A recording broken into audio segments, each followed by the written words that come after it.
Assalamualaikum warahmatullahi wabarakatuh. Perkenalkan, nama saya Aprilia Dewi Suryani. Saya kuliah di Universitas PGRI Yogyakarta. Saya mengambil program sarjana bimbingan dan konseling. Di sini saya akan menjelaskan laporan hasil kegiatan praktikum yang saya lakukan di SMP Muhammadiyah Kasihan. Nah, tugas ini untuk memenuhi mata kuliah praktikum PI Teknik Tes yang diampu oleh Ibu Suharni. Langsung saja kepada PPT-nya. Selanjutnya yaitu ada bab 2. Nah, bab 2 ini menjelaskan ada visi dan misi SMP Muhammadiyah Kasihan, kemudian ada kondisi tempat. Nah, yang ketiga ada masalah-masalah yang terjadi di SMP Muhammadiyah, tentunya kepada bidang pendidikannya. Kemudian yang keempat ada solusi pemecahan dari permasalahan yang ada di SMP Muhammadiyah Kasihan. Oke, yang pertama yaitu ada visi misi sekolah SMP Muhammadiyah Kasihan. Nah, visi dari SMP Muhammadiyah Kasihan itu yaitu ada berkarakter, berakhlak mulia, dan cerdas. Nah, itu merupakan visi dari SMP Muhammadiyah Kasihan. Kemudian yang kedua ada misi sekolah SMP Muhammadiyah Kasihan. Yang pertama ada membina kemandirian peserta didik melalui kegiatan pembiasaan dan pengembangan diri yang terencana dan berkesinambungan. Yang kedua yaitu ada menumbuhkan sikap penghayatan dan pengalaman ajaran agama Islam dalam kehidupan sehari-hari. Kemudian yang ketiga, melaksanakan pembelajaran dan bimbingan secara efektif, inovatif, dan kreatif. Yang keempat ada mengembangkan ilmu pengetahuan dan teknologi berdasarkan minat bakat peserta didik. Nah, kemudian ada kondisi tempat. Kondisi tempat itu dibagi menjadi dua. Yang pertama yaitu kondisi fisik. Nah, kondisi fisik ini di SMP Muhammadiyah Kasihan itu terdapat beberapa sarana prasarana. Nah, yang pertama itu ada gedung sekolah.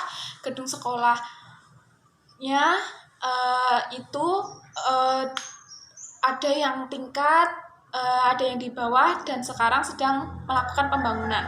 Kemudian yang kedua ada ruang guru. Yang ketiga ada ruang kelas, ruang BK, ruang TU, kemudian ruang perpustakaan, terus lab, terus kantin, lapangan upacara, tempat parkir, dan kamar mandi. Itu kondisi fisik dari SMP Muhammadiyah Kasihan. Kemudian untuk kondisi non-fisik. Nah, kondisi non-fisik itu apa sih? Nah, kondisi non-fisik itu merupakan tenaga pendidik. Tenaga pendidik yang ada di SMP Muhammadiyah Kasihan itu ada berapa ya? Nah, kita lihat. Tenaga pendidik di SMP Muhammadiyah Kasihan itu terdapat 27 orang. Oke, yang laki-laki berjumlah 10 orang dan perempuan berjumlah 17 orang. Nah, sehingga di totalnya itu 27 orang. Kemudian untuk tenaga kependidikan laki-laki dengan jumlah 3 orang dan kependidikan perempuan itu ada 5 orang. Sehingga total keseluruhan tenaga kependidikan itu ada 8 orang. Nah, dari jumlah tenaga pendidik dan jumlah tenaga kependidikan itu ada 35 orang. Dan peserta didik SMP Muhammadiyah Kasihan itu terdiri dari laki-laki yang berjumlah 222 peserta, sedangkan untuk perempuannya itu ada 173 peserta didik. Sehingga total peserta didik di SMP Muhammadiyah Kasihan itu terdapat 395 siswa. Kemudian untuk masalah atau permasalahan yang dihadapi SMP Muhammadiyah Kasihan. Yang pertama itu ada masalah pribadi atau masalah dari peserta didiknya. Nah, itu kemarin saya dan teman-teman saya itu melakukan kegiatan praktikum di SMP Muhammadiyah dan bertemu dengan guru BK yang bernama Ibu Mungil. Nah, kami itu menanyakan apakah ada beberapa masalah-masalah yang sedang dihadapi oleh siswa atau peserta didik yang sudah Ibu tangani. Nah, kami sudah bertanya seperti itu, tetapi Ibu Mungil ini menjawab dengan kalau selama pandemi atau akhir-akhir ini itu belum ada masalah apapun. Nah, sehingga kami belum menuliskan apapun dari masalah pribadi yang dihadapi peserta didik. Nah, ada permasalahan tetapi bukan masalah pribadi, yaitu masalah pembelajaran.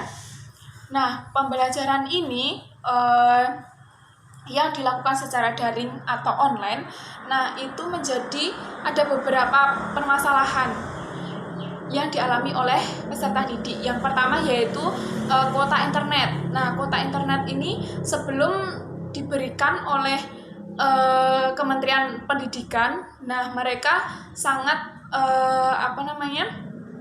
sangat memiliki masalah mengenai kuota internet. Kemudian yang kedua ada jaringan internet. Nah, jaringan internet ini sulit didapatkan jika ada peserta didik yang rumahnya itu berada di berada di bagian pelosok dari kota. Nah, itu merupakan permasalahan yang kedua yang dihadapi oleh peserta didik SMP Muhammadiyah Kasihan yang dilakukan pembelajaran secara daring atau online. Kemudian yang ketiga ada HP anak. Nah, permasalahan yang ketiga ini HP anak. Mengapa kok HP anak menjadi permasalahan? Nah, kemarin Ibu Mungil sudah menjelaskan bahwasannya HP anak itu bukan sepenuhnya HP peserta didik. Jadi setiap ada pembelajaran itu orang tua meminjami meminjami HP kepada anaknya untuk belajar. Nah, sehingga HP itu tuh tidak tetap di anak. Jadi masih ada beberapa peserta didik yang menggunakan HP orang tua, bukan HP anak tersebut. Nah, itu menjadi permasalahan juga untuk peserta didik dan pembelajaran secara online. Kemudian yang selanjutnya yaitu ada solusi. Nah, ada masalah, ada solusi. Nah, solusi apa yang dilakukan oleh Ibu Mungil atau para guru yang ada di SMP Muhammadiyah Kasihan ini? Nah, solusi yang diberikan yaitu dengan memberikan yang pertama dengan memberikan kuota internet. Nah, selain dari Kementerian Pendidikan, kuota internet juga diberikan dari sekolah. Selanjutnya yaitu ada bab 3. Yang pertama, saya akan membahas mengenai identifikasi kebutuhan layanan bimbingan dan konseling berdasarkan hasil analisis permasalahan dan pengembangan SDM. Nah, ini merupakan hasil dari need assessment yang sudah kami lakukan dan peserta didik juga sudah menjawab sesuai dengan apa yang sedang mereka alami. Nah, yang pertama itu ada dihasilkan data kelompok dan data individu dari peserta didik. Nah, berdasarkan hasil need assessment yang dilakukan kemarin, bahwasanya terdapat data kelompok dan individu. Dalam data kelompok rata-rata mencapai need assessment yang diperlukan atau data yang diperlukan. Nah, jadi kemarin hasil dari need assessment itu ternyata data kelompok itu mencapai need assessment yang diperlukan.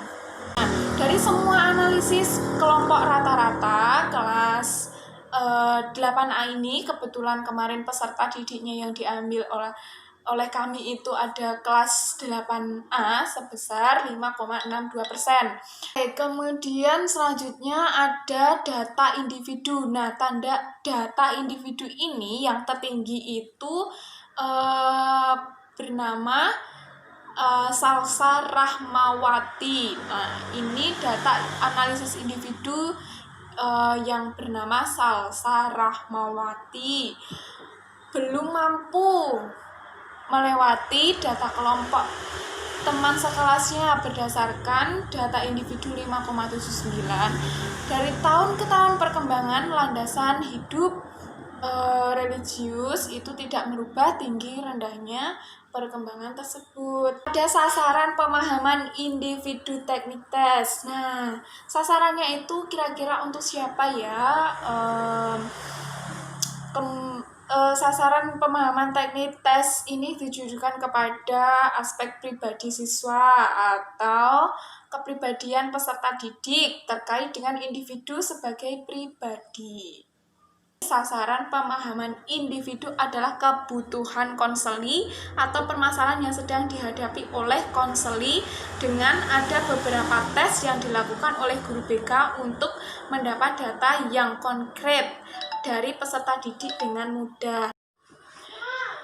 Sekian presentasi dan penjelasan saya mengenai kegiatan laporan kegiatan praktikum yang saya lakukan di SMP Muhammadiyah Kasihan.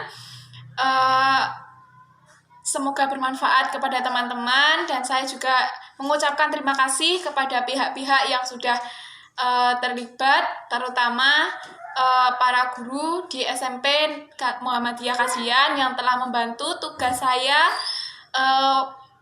untuk memenuhi tugas pemahaman individu teknik tes yang diampu oleh Dr. Anda Ibu Suharni MPD. Ada kurang lebihnya saya mohon maaf, saya akhiri. Wabillahi taufiq wal hidayah. Wassalamualaikum warahmatullahi wabarakatuh.